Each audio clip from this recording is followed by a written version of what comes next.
हाय, मैं हूँ टकलू। हाय, मैं हूँ चकली और हम दोनों ज्ञान की संस्था से हैं। मैं तो पिछले 1 महीने से खूब पौष्टिक खाना खा रहा हूँ, पर पता नहीं इसका कुछ फायदा हो भी रहा है या नहीं। तो अपना वजन माप करके देख लो। वजन? हाँ टकलू, क्या तुमको पता नहीं कि अच्छे पोषण का शरीर पर प्रभाव को पहचानने के लिए शरीर का माप लिया जाता है। इससे बच्चे के कुपोषित होने का अनुमान भी लगाया जाता है। याद है, जैसे डाइटिशियन दीदी अस्पताल में करती थीं। अच्छा, तो वजन, लंबाई और वह के माप से वो हमारी पोषण स्थिति ज्ञात कराती थी।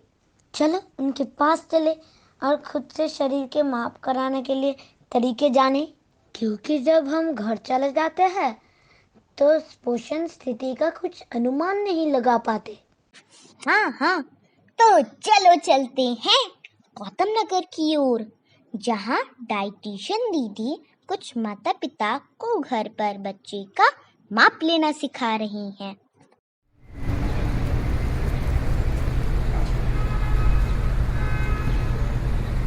मेरा बच्चा खाना तो खा लेता है, पर मुझे ये नहीं पता कि जितना वो खाता है उतना उसके शरीर में विकास हो रहा है या नहीं।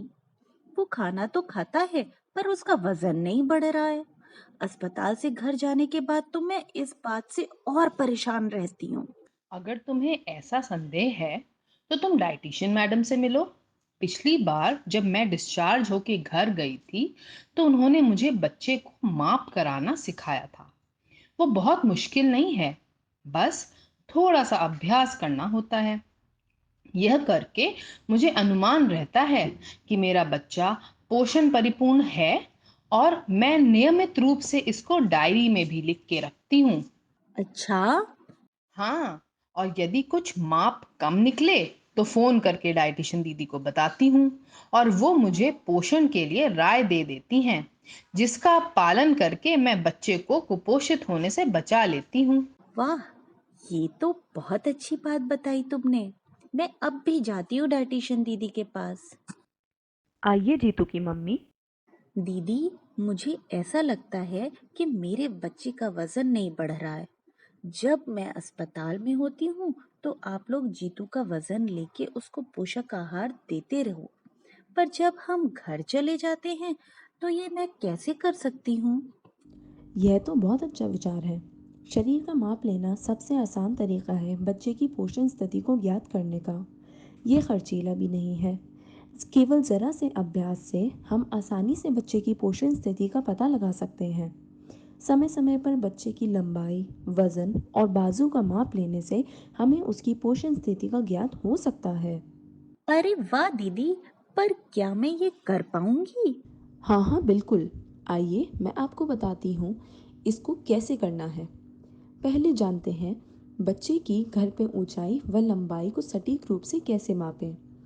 इसके लिए हम इस्तेमाल करते हैं अस्पतालों में स्टेडियोमीटर। पर अगर आपके पास वह ना हो तो अपने घर में एक समतल फर्श के साथ एक सीधी दीवार पर ज़मीन से जोड़ते हुए 1 इंच टेप चिपका दें। टेप की मदद से, या फिर आप बच्चे को दीवार से लगाकर पहले सर की ओर एक चिन्ह लगाएं और उसके बाद इंच टेप से उस जगह को नाप लें। याद रखें, बिना कालीन वाले सपाट फर्श पर ही लंबाई का माप लें। उसके बाद माप लेने के लिए बच्चे के जूतों को उतरवा दें। यदि उसके बालों की चोटी बनी है या रबर बैंड लगा है तो उसको भी हटवा दें। फिर बच्चे के पैरों को एक साथ जोड़ें और दीवार से सटाकर खड़ा करें। सुनिश्चित करें कि पैर सीधे हैं, हाथ सीधे हैं और कंधे बराबर हैं। जब बच्चा खड़ा हो तो 4 उसके शरीर के हिस्से दीवार से छू रहे हों: सिर, कंधे, नितंब, एड़ी। अब सुनिश्चित करें कि बच्चा सीधा देखे और दृष्टि की रेखा फर्श के समानांतर हो। अब दीवार के साथ एक समकोण बनाने के लिए एक सपाट मजबूत दफ्ती या स्केल का उपयोग करें और उसे तब तक नीचे करें जब तक कि ये सिर के मुकुट को मजबूती से ना छू ले। याद रखें, ये स्केल एकदम सीधा पकड़ा हुआ मापक की आंखों हेडपीस के समान स्तर पर है। जहाँ हेडपीस का निचला भाग दीवार से मिलता है वहाँ हल्के से चिन्ह करें और बच्चे को माप कहीं लिख लें। ऊंचाई को निकटतम 0.1 सेंटीमीटर तक सटीक रूप से रिकॉर्ड करें, जैसे 137.7 सेंटीमीटर। यदि बच्चा छोटा है या सीधा खड़ा ना हो सके तो आप उससे एक चादर पे लिटाकर उसका माप ले सकते हैं। ऐसे माप लेने में 2 लोगों की ज़रूरत होती है।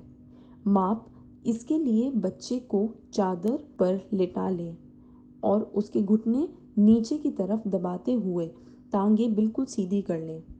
दोनों पंजे चिपका लें और तले को सीधा कर लें। अब एक स्केल की मदद से पाँव के तलवे से सटाते हुए एक चिन्ह बना लें और सिर को मुकुट की सतह पर स्केल से सटाते हुए दूसरा चिन्ह बना लें। अब बच्चे को वहाँ से उठा लें और लंबाई नाप लें 1 इंच टेप की मदद से। अच्छा, ये तो मैं शायद कर सकती हूँ।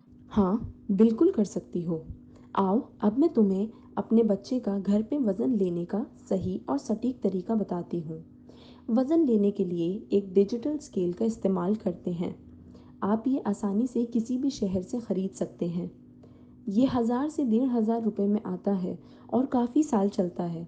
बस बीच बीच में इसकी बैटरी बदलनी होती है। घड़ी की बैटरी की दुकान पे ये बैटरी आसानी से 30 से 40 रुपए में मिल जाती है।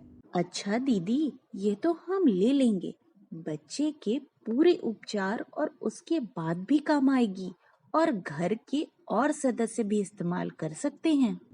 हाँ बिल्कुल, आओ अब सीखें वज़न लेने का सही तरीका। वज़न लेने के लिए मशीन को किसी सपाट फर्श पर रखें, जैसे मार्बल का फर्श, लकड़ी का फर्श, पत्थर का फर्श। कालीन पर रखकर बच्चे का माप ना लें। बच्चे से कहें कि वो जूते उतार दे। यदि कोई भारी कपड़ा पहना हो जैसे स्वेटर, शॉल, जैकेट तो वो भी उतार दें। हाथों में कोई भारी चीज़ जैसे मोबाइल, चाबियों का गुच्छा, चीज़ों का गुच्छा ना हो। इसके बाद बच्चे को मशीन के बीचों बीच खड़ा होने के लिए कहें और सामने देखने के लिए कहें। वज़न मापें और कहीं लिख लें।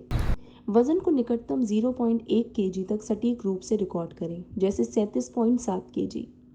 यदि बच्चा छोटा है या बच्चा स्वयं मशीन पे सीधा खड़ा होने नहीं सकता है तो माता पिता बच्चे को गोद में लेके खड़े हों और माप लिख लें। इसके बाद वो अकेले मशीन पे खड़े हों और बच्चे को गोद से उतार दें। इन दोनों वज़न का अंतर बच्चे का सही वज़न है। अच्छा, यह भी करना बहुत मुश्किल नहीं लगता। मैं अभ्यास करूंगी। हाँ जीतू की मम्मी, आप ये बिल्कुल कर पाओगे। आओ अब सीखें बाह का माप लेने का सही तरीका। मध्य ऊपरी बाह परिधि के माप से हम बच्चों के शारीरिक विकास का ज्ञात करते हैं। इससे हमें यह पता चलता है कि बच्चे के वजन के साथ साथ क्या उसकी मांसपेशियों का भी विकास हो रहा है या नहीं। MUAC बाएं ऊपरी बाह की परिधि का माप होता है। यह कंधे की हड्डी जिसे एक्रोमियम कहते हैं और कोहनी की हड्डी जिसे ओलिक्रनॉन कहते हैं, इनके बीचों बीच का मापा जाता है। मापने के लिए सबसे पहले बच्चे की बाएं हाथ को मोड़ें और कंधे की हड्डी और कोहनी की हड्डी की पहचान कर लें।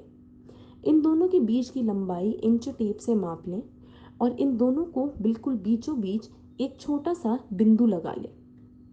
अब बच्चे का हाथ सीधा करके नीचे लटका दें। मध्य बिंदु के निशान पर बाह के चारों ओर एक MUAC टेप लपेटें। याद रखें, टेप को ना ज़्यादा टाइट करें ना ज़्यादा ढीला।